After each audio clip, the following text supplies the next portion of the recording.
नमस्कार। माघ मास कृष्ण पक्ष और अंग्रेजी हिसाब से नया वर्ष आरंभ हो रहा है। इसमें सबसे बड़ा पर्व, पहला ही पर्व मौनी अमावस्या आ रही है। शास्त्र कहता है बड़े बड़े ऋषि मुनि उस दिन मौन रह करके इस व्रत को करते थे और आज भी बहुत लोग करते हैं। मौनी अमावस्या, मौन रह करके। और अमावस्या, अमा शब्द का मतलब है इकट्ठा होना। सूर्य और चंद्रमा एक राशि पर एकत्रित हो जाते हैं। उस दिन 21 तारीख शनिवार, ये कई कई 100 वर्षों के बाद ऐसे मुहूर्त आते हैं। इस बार सबसे बड़ी बात यह है कि मकर राशि में चंद्रमा होंगे और मकर राशि में ही सूर्य होंगे। तो मकर में सूर्य और चंद्रमा का होना और मकर संक्रांति के ठीक एक सप्ताह के बाद ये पर्व आ रहा है। 21 तारीख को मनाया जाएगा। इसका सबसे बड़ा लाभ क्या होगा? पितृ तर्पण के लिए सर्वश्रेष्ठ माना गया है और वो भी शनिवासरी अमावस्या हो। तो शनि का कष्ट, और जिन जिन लोगों को लोग बताते हैं कि आपके कुंडली में पितृ दोष है, पितृ दोष के लिए क्या करना है आपने? 21 पिंड बनाइए आटे के। जौ का आटा लीजिए, उसमें तिल मिक्स कर लीजिए, काले तिल, गोले बनाइए। तो ये गोले क्या करेंगे? पत्तल पर या दोने बनाकर अथवा जिस स्थिति में भी, कटोरी में, थाली में आप इकट्ठा कीजिए। उनको 7 अलग, 7 अलग और 7 अलग, 3 जगह 7-7 पिंड बना करके जौ के आटे के तिल मिले हुए मिक्स किया हुआ उसमें बनाइए और गोल गोल करके छोटे छोटे बनाकर रखिए। 7 तो आपके, 7 आपकी ससुराल के और 7 आपके मामा पक्ष के। 21 कुलों का उद्धार, 21 पीढ़ियों का उद्धार करने वाला ये व्रत। आप ये जो तर्पण करेंगे, मन में संकल्प करके कि हम अपने पितरों की शांति के लिए ये पिंडदान कर रहे हैं। पिंड शब्द आया, पिंड, यत पिंडे तत् ब्रह्मांडे, अपने देवताओं की प्रसन्नता के लिए। क्योंकि देवता जो है जौ का आटा, और एक शब्द आता है तिलांजलि, तिलांजलि, जलांजलि, सलिलांजलि भी कहा गया है। सलिल जल, और श्रद्धांजलि और पुष्पांजलि। जब सब आप 7 पेड़ों का समूह जल में अर्पण करेंगे, जिनके घर के नजदीक कोई नदी बहती है, जरूरी नहीं गंगा नदी है,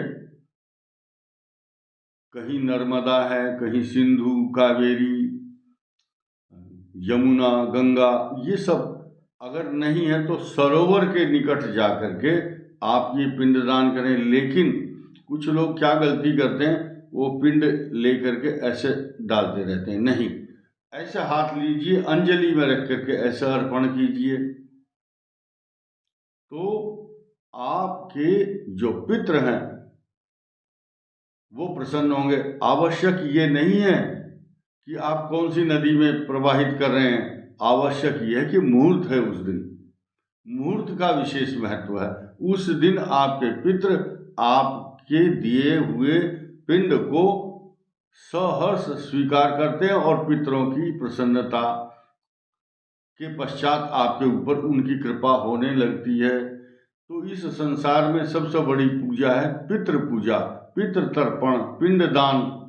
तो उसके लिए ये अवसर बहुत अच्छा है। हरिद्वार में हम बैठे हुए हैं। हरिद्वार में उस दिन बहुत भीड़ होती है और पुलिस का बहुत बड़ा इंतजाम करना पड़ता है प्रशासन को। ठीक इसी प्रकार जहाँ भी आप हैं, कुरुक्षेत्र में हैं, इलाहाबाद में, या आपके गंगा तट के निकट या किसी भी नदी या सरोवर के निकट, आप इसको पिंडदान, पूजा, तर्पण कर सकते हैं। ये पर्व और क्या क्या कर सकते हैं? तीर्थ, गंगा जल अगर आपको अवेलेबल है, नहीं है तो थोड़ा सा गंगा जल एक बाल्टी में डाल करके उससे स्नान कर सकते हैं। और स्नान करने के बाद उस दिन तिल, चावल, अन्नदान, आंवले का फल जरूर दान करना चाहिए। तिल से बने हुए पदार्थ, रेवड़ी, मूंगफली, जो भी तिल के बने हुए गजक आदि मिष्ठान पितृ तर्पण करने के पश्चात दान करें। कोई भी एक वस्त्र, भोजन, किसी ब्राह्मण को भोजन करा सकते हैं या गरीबों को भी आप भोजन करा सकते हैं। मैंने देखा है बहुत धनवान लोग, संपन्न लोग ब्राह्मणों को ऊनी वस्त्र, कंबल, टोपी, मफलर, कुछ ना कुछ ऐसा सामान दान करते हैं जो सर्दी से बचाव करता है। सड़कों के किनारे बहुत लोग गरीब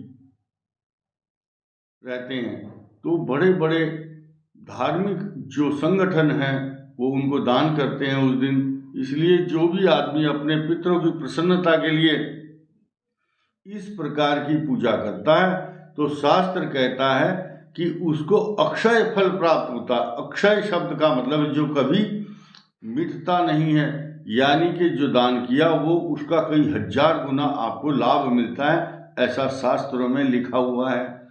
और इसी के साथ साथ शास्त्र ये भी कहता है उस दिन यज्ञ, तप, दान, जप और पितरों के निमित्त जो भी कार्य करते हैं उसका कई हजार गुना फल तो मिलता ही है, साथ साथ लिखा है अश्वमेघ यज्ञ करने के समान इस मास में पुण्य का फल प्रदान करते हैं भगवान। ये विधि जब आप अपनाएंगे तो आपको कई हजार अश्वमेघ यज्ञ करने के समान फल मिलता है। शिव पुराण में इसका कई जगह पर उल्लेख और वर्णन आया है। तो ये जो मौनी अमावस्या है ये और संक्रांति का जो पुण्य काल है, ये वृष, मिथुन, कर्क, सिंह, कन्या, वृश्चिक, धनु और कुंभ वालों के लिए बहुत शुभ रहने वाली है और शेष राशि वालों के लिए अच्छी नहीं रहेगी। इसलिए जिनके लिए अच्छी नहीं है उनको भी, और जिनके लिए और अच्छी रहने वाली है उनके लिए तो ऐसा पितृ पूजा, तर्पण, दान, यज्ञ आदि करना बहुत शुभ रहेगा और उनको इहलौकिक और पारलौकिक सुखों की प्राप्ति होगी और उनके पितृ प्रसन्न होंगे। उनके पितरों की प्रसन्नता के लिए तो आप करते ही हैं पूजा, इसका लाभ साक्षात आपको स्वयं भी मिलेगा और मानसिक शांति प्राप्त होगी। इसी के साथ बात को समाप्त करता हूँ। धन्यवाद, नमस्कार।